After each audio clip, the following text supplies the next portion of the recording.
Umkhonto wesizwe kufanele ukuthi ube yiqembu eliphikisayo. Ngiyavumelana nobaba uMalema lapha kade lokho ekhuluma khona ethi ibona kufanele babe yiqembu eliphikisayo. Kodwa uMalema afuna angakhohlwa phela ukuthi bona bana 11 years, umkhonto wesizwe unonyaka owodwa. Futhi masuthi uyabheka la kumkhonto wesizwe, ngisho kubona bonke amalungu omkhonto ngoba nami ngumkhonto. Kufanele bambonge ubaba uZuma.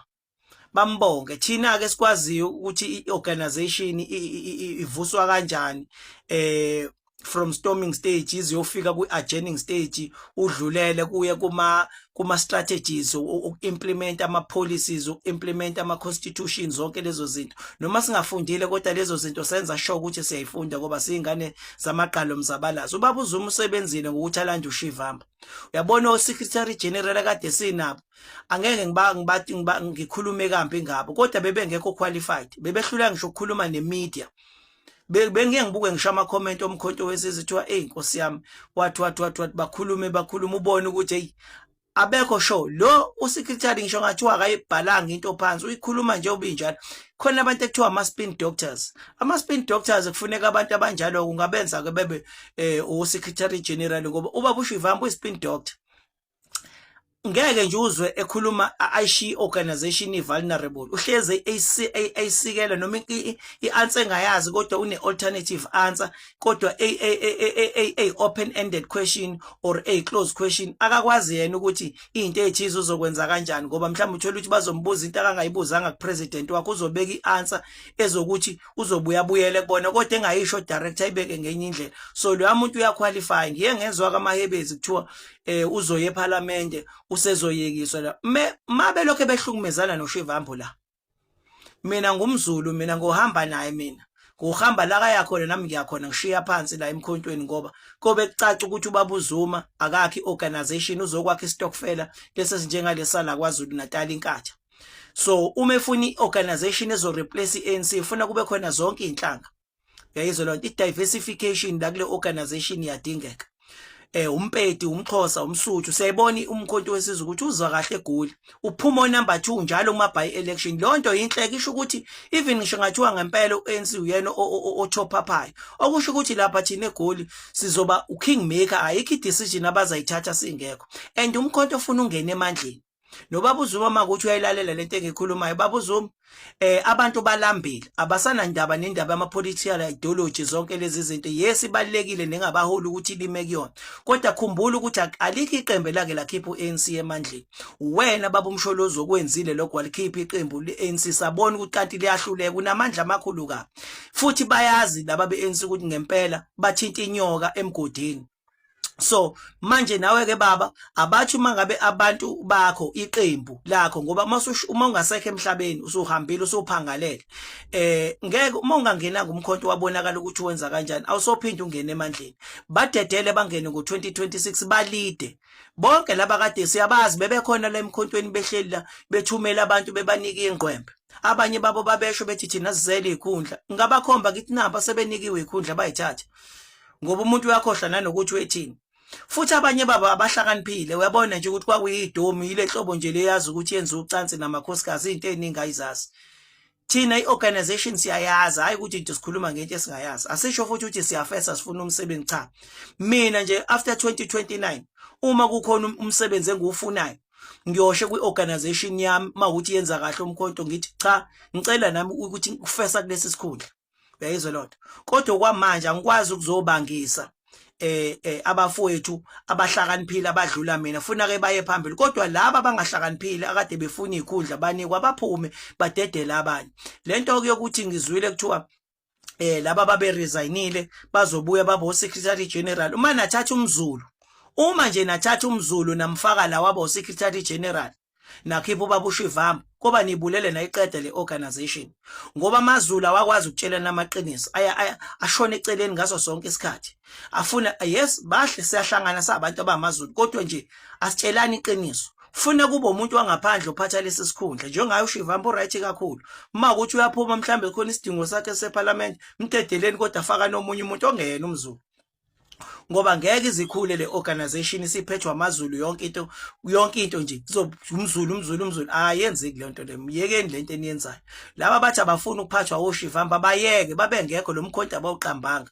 Babenzani ngesikhathi ubaba uZuma engawukhiphanga umkhonto? Angekade behleli kwa-ANC ababuyele khona. Nalaba babulala abantu labantu abafayo khona omunye washona la eBhonela omkhonto wesizwe wabulawa ehambisa ingane yakhe ecrash wabulawa amalungu omkhonto ngoba before kuleso sikhathi kwase kubonakala vele ukuthi umkhonto vele usuzongena emandleni wayoconvener futhi lo muntu loyo bambulala ngoba befuna ukungena esikhundleni sakhe. Futhi umkhonto ufuna ulwele lento ukuthi abantu abamnyama babulalane ngoba basuka nalensila le kwaKhongolose yokulamba. Noma lambana nina niyanuka nifuna ukugijima lezi imoto zenu ezitshuza amanzi nihambe ngethuthu nigqoke lokhu nje abelungu benza lezi zinto banamafemi. Nina nifuna ukuzongena emathendeni amathenda futhi ifuna value. Umkhonto mawufuna ukuya phambili uthando abantu ufuna uemploy abantu abaningi ungathembeli kulezi icagogo zalama company ukuthi badlala ngabantu laba babakhokhela u200 babakhokhela imali ezincane. Umkhonto ufanele ukuthi ukhatha amathenda ngo50 or 60%.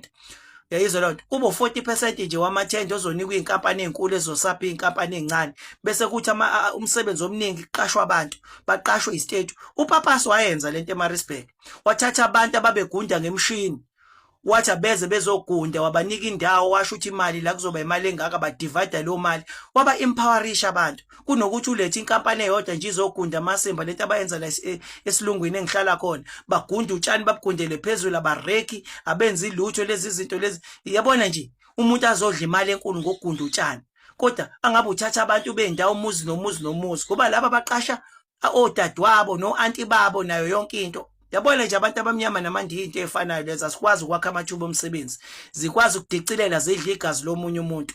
Obaba uMatsepe kuphela ngoba bahlangene nabelungu abasakwazi ukuqasha umuntu bamkhokhela imali ephilayo.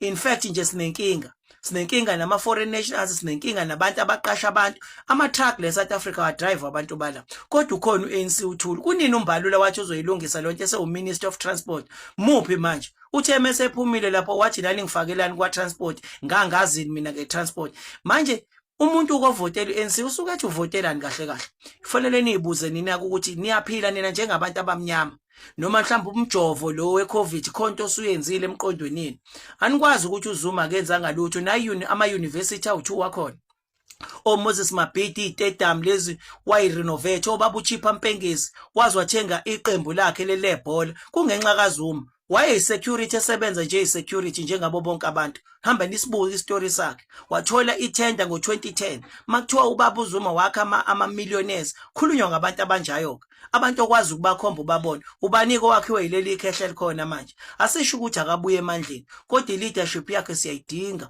ukuthi akwazi ukuthi atshele laba bazobe bephethe bayeke kulokho ebesangana. Kuyimanje nje amalunga leli qembu lakhe kufanele ukuthi kube wona ashaya itotoyi kodwa abaphathi babo abahambe baye lapha enkantolo yabo bahambe bayobopha leli qembu eliphikisayo uma ukuthi lifaka iVT benza zonke izinto bayeke ukuthi njalo yonke into yona bayogcoba itotoyi emgaqweni itotoyi ayichinti lutho. Uma uyiqembu eliphikisayo khombisa ukuthi uyiqembu eliphikisayo bayeke futhi ukucabangela abantu bala kaKhongolose ukuthi hayi lokhu nalokhu njengalo mfana kaGwede Mantashe nje kwakuyinto umkhonto oyaziyo le kodwa wangayi-address addresswa iEFF bona baluza nje iconcentration sebehamba manje benza zonke lezi zinto. Hayi bafowethu nithe nifuna umsebenzi nathi nifuna ikhundla nenza yonke into ade niyenza la nixova umkhonto kodwa ekugcineni manje seniyakhala nisakwazi ukwenza umsebenzi asikwazi kuba nabantu abanje baningi abantu emkhonteni abanama skills abacashile ngendlela ukuthi bagqitshwe yinina ngoba niyadubula nenza yonke into. Ake nilungiseni lento yeni ngoba thina sayibona lento yeni ukuthi i-department le ka-secretary ibibhede isinyukile manje umkhonto usunesidima uyasebenza siyawubotshwa uyasebenza kodwa kwezinye indawo ahambi kahle. Nalapha eParliament kunomfowethu waqashwa kuthiwa uDarren Kemp akanika umsebenzi wakhe enze research anike abatshela ukuthi nazi izinto ekufanele ukukhulume bahlanganise bonke banika bafaka umbono ungabe umzwanele manje kuphela ozokhuluma ukuthi fanele kwenzekeni ngoba ekugcineni kulethwa izipishi eziphinda into eyodwa ngaso sonke isikhathi bese nizohlekanisa ngeorganization. Yekeni lento yini le kaBaba uRamaphosa ade yele eRussia uyena owaganga besine BRICS ithini into ekade izosisiza lento yokuboleka imali esingeke size siyikhokhe umbhedo bashilo ke vele bona betshale uDonald Trump ukuthi la izinto sobugebengu angazi ukuthi bebeyapi ngoba phela mawutshela uinvest ukuthi kunobugebengu obuningi lapha the first thing abayicabanga ukuthi baniboleka imali engeke nikwazi ukuyikhokha yokuthi bahambe baqede lobo bugebengu kusho ukuthi lamaphoyisa la wonke efuna dilizwe namasosha ukuthi umsebenzi wawo ngiyabonga.